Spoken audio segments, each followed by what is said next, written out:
sa parole que vous connaîtrez la vérité, et la vérité vous affranchira. Alléluia. Amen. En 1 Timothée chapitre 2, verset 3 à 4, la Bible nous dit que Dieu veut que nous soyons tous sauvés et que nous parvenions à la connaissance de la vérité. Alléluia. Amen. De son côté, l'apôtre Jean, il nous dit en Jean chapitre 17 au verset 3, la vie éternelle est qu'ils te connaissent, toi le seul vrai Dieu et celui que tu as envoyé, Jésus-Christ. Alléluia. Amen. Vous voyez que tout est centré autour de la connaissance de la parole. Tout est centré autour de la parole. C'est pourquoi le prophète Osée a été clair dans son chapitre 4, verset 6. Par manque de connaissance, mon peuple périt. Alléluia. Bien aimé, si tu n'as pas la connaissance, tu ne peux pas être un sacrificateur. Ce n'est pas possible. Alors, voilà pourquoi ce matin, je voudrais d'abord vous féliciter pour votre présence massive, vous réitérer mes encouragements. Alléluia. Et au même moment, vous interpeller à être disposé. Alléluia. Soyez concentrés. Et que tout esprit de sommeil, tout esprit de lourdeur soit chassé du milieu de nous. Amen. Alléluia. Amen. Parce que si tu es concentré ce matin, bien aimé, tu ne vas pas retourner de ce lieu de la même manière que tu es venu. Dis Amen. Amen. Tu auras une connaissance de plus. Et comme la connaissance sauve, alors dis-toi que tu seras sauvé. Et d'ailleurs, tu es sauvé parce que tu es sauvé. Amen. Alléluia. Alors, comme d'habitude, on fait une petite révision avant de commencer. Comme je l'ai introduit, on est là pour acquérir la connaissance de la politique. Alléluia. Qui nous est enseigné par les Écritures saintes. Alléluia.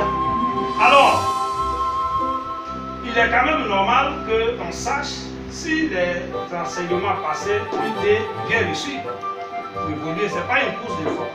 On ne fait pas de course avec quelqu'un. Ce n'est pas une rivalité. Alléluia. Nous sommes là pour acquérir la connaissance. Chacun dans son rythme. Alléluia. On va petit à petit permettre à chacun d'avoir l'idée dégagée, l'esprit dégagé. Alors, le dimanche passé, nous avons parlé d'un thème important. Aussi important. Parce que tous les thèmes que nous étudions ici sont très importants. Alléluia. La semaine passée, on a parlé du sang de l'agneau, la sécurité que nous avons dans le sang de l'agneau, l'unité que nous avons à partir du sang de l'agneau. Alléluia. Nous avons étudié aussi la renaissance, notre position, les privilèges que nous avons en Jésus-Christ. Et les derniers moments, nous avons étudié la manifestation des dons spirituels dans l'assemblée des saints. Alléluia. Comment se manifestent les dons spirituels quand l'Église est réunie? Cela, nous avons parlé brièvement du don de prophétie et du don des langues. En 1 Corinthiens chapitre 14, à partir du verset 2, où l'apôtre Paul a clairement expliqué les choses. Alléluia. Amen. C'est un bref résumé que je fais. En Actes chapitre 2, à partir du verset 5 à 15, nous avons vu que il est clair que quand le Saint-Esprit est descendu au jour de la Pentecôte, les apôtres, ceux qui étaient saisis par l'Esprit, ils s'exprimaient dans un langage humain, ou alors dans des langages humains. Ils parlaient des langues bien connues des hommes. Alléluia. Et tous ceux qui étaient là comprenaient ce que les apôtres disaient. Alléluia. Ils ne parlaient pas du charabia. Ils parlaient des langues bien connues des hommes. Alléluia. Amen. Et on a vu aussi qu'en aucun cas, la Bible ne nous donne un seul exemple où un croyant a parlé à Dieu dans une langue qui est hors des langues des humains. Il n'existe pas dans la Bible.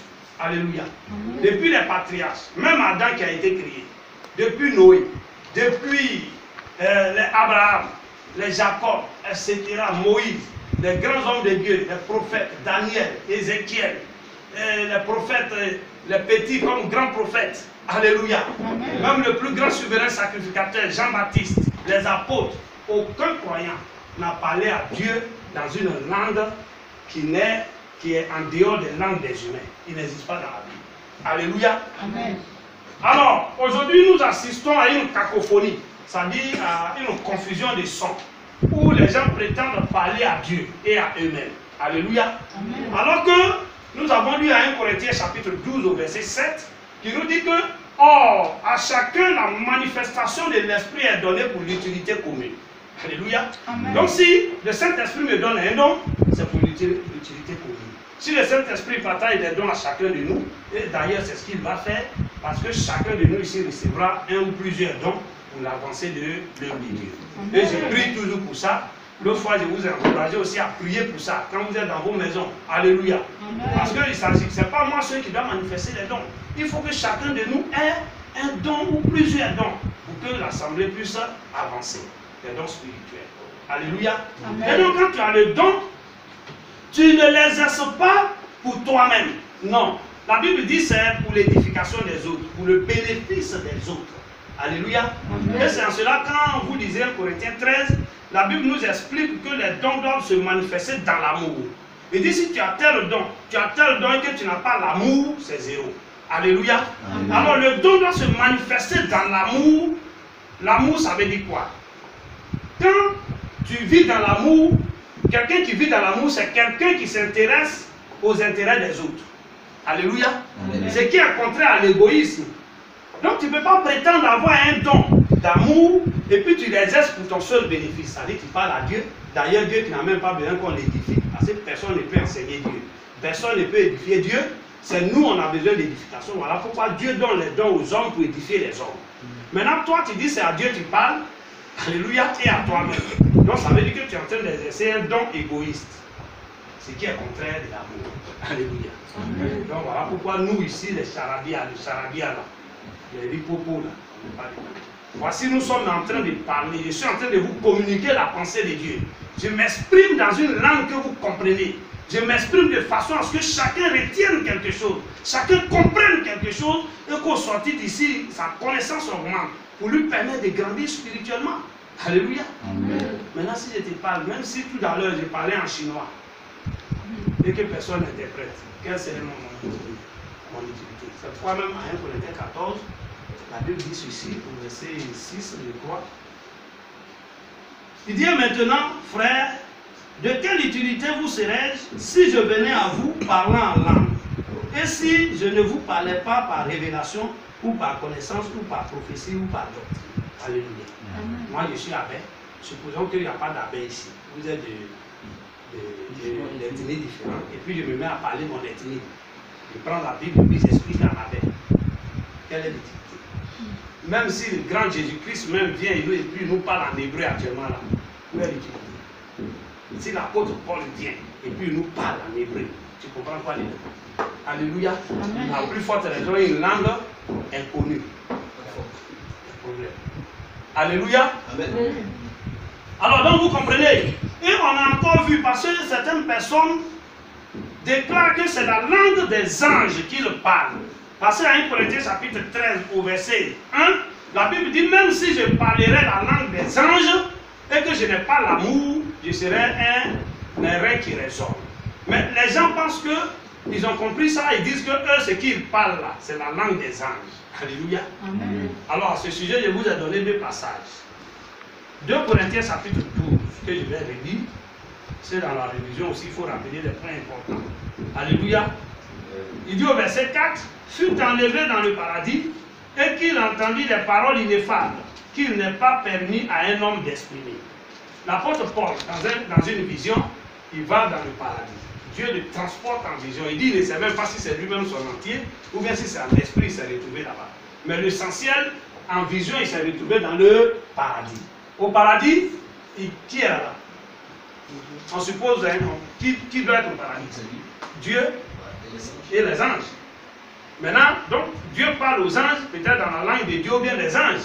Maintenant, l'apôtre Paul, qui allait en vision dans ce paradis, il dit la langue qu'il a entendue là-bas, il n'est pas permis à un homme de l'exprimer. Ça veut dire quoi? L'homme ne peut pas faire sortir ça de sa bouche. Je ne sais pas si on se comprend. L'homme, ce que l'apôtre Paul a entendu au ciel, aucun homme ne peut exprimer. Ça ne peut pas sortir, il ne peut pas parler ça. C'est ce que ça veut dire. Maintenant, vous qui êtes sur terre ici, vous parlez du charabia, vous dites que c'est la langue des anges. Tous ceux dans la Bible que Dieu a dirigé les anges vers eux. Abraham a mangé avec les anges. Alléluia.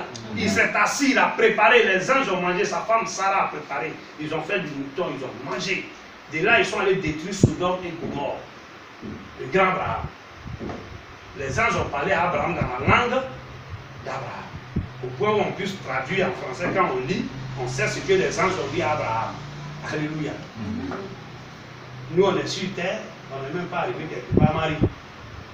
Alors, on dit qu'on parle la langue des anges. Alléluia.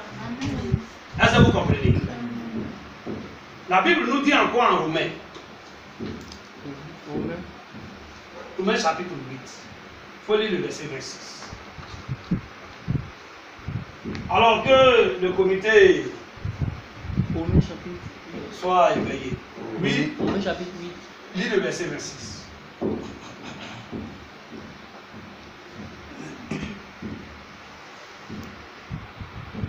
Lis la parole du Seigneur avec considération. De même, l'Esprit aussi nous vient en aide dans notre faiblesse. Oui.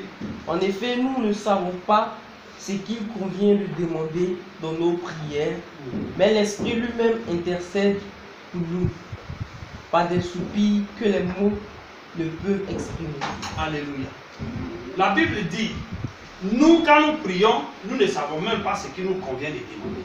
Mais l'Esprit de Dieu qui est en nous intercède pour nous. Ça dit Jésus-Christ qui est revenu en esprit pour habiter en nous, là, il continue sa mission d'intercession en nous. Il prie pour nous en esprit. Mais le Saint-Esprit qui intercède pour nous, la Bible est claire, verset 26, qu'il emploie, il utilise des mots que quoi?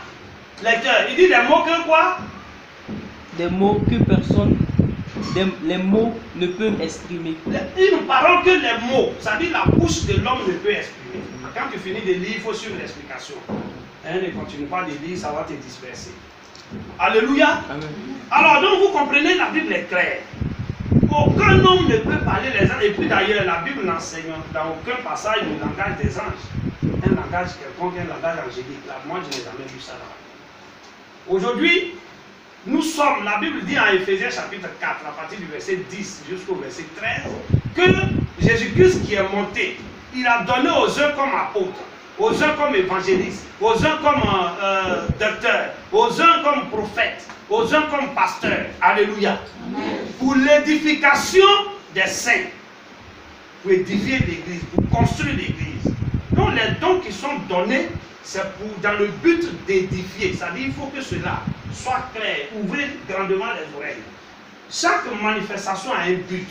Le but des dons spirituels, c'est pour l'édification de l'église. Alléluia. Ce n'est pas pour un spectacle. Ce n'est pas pour venir faire du spectacle devant les gens. Pour impressionner, non. Ce n'est pas pour intimider qui que ce soit.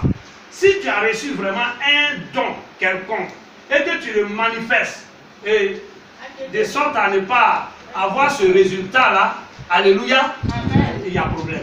Toute manifestation de dons spirituels doit avoir comme pour résultat l'édification de l'église.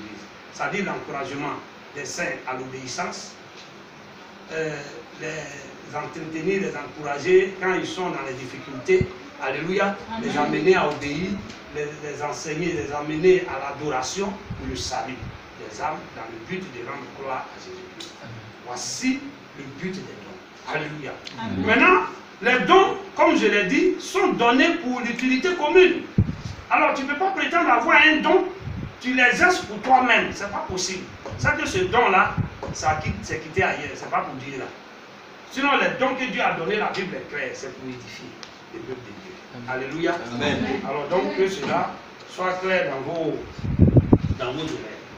Je pense que on a assez parlé des dons, puisque la semaine passée, on a parlé un peu longuement de ça. Alléluia.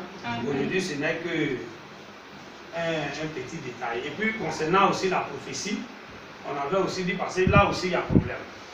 Je l'ai dit ici. Avant là, parce que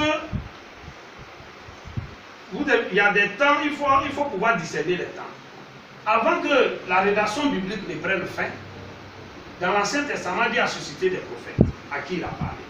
Dans le Nouveau Testament aussi, Dieu a suscité des prophètes. Alléluia. Mais avant que la Bible soit rédigée, la Bible nous dit que Dieu donnait par révélation. Il parlait directement à ses prophètes il leur révélait le peuple d'Israël, le jugement, le royaume à venir, le monde chrétien et le monde même, comment tout ça allait fonctionner, Dieu a tout révélé. Comment le monde est créé, comment cela va finir. Alléluia. Amen. La révélation de Dieu est terminée. Depuis que la rédaction biblique a pris fin, cela aussi a pris fin avec la fin de la mission des apôtres. Alléluia. Amen. Alors, donc aujourd'hui, le vrai don de prophétie se manifeste par l'affirmation de la révélation écrite. C'est-à-dire, si tu es un prophète de Dieu, pourtant, le don de prophétie exerce toujours. Il y a toujours des prophètes. Mais aujourd'hui, quand tu es un prophète, ce n'est pas que tu reçoives encore de nouvelles paroles, mais seulement tu t'inspires de ce qui est écrit. La révélation est écrite, ce qui est caché. L'Esprit de Dieu qui est en toi te donne de comprendre, et puis tu l'enseignes au peuple de Dieu pour leur donner la connaissance de la volonté divine, pour leur donner l'engagement, pour leur donner de marcher dans l'obéissance pour le salut de leur âme, dans le but de glorifier notre Seigneur et Sauveur Jésus-Christ. Alléluia. Amen. On va se tenir debout. Un cantique.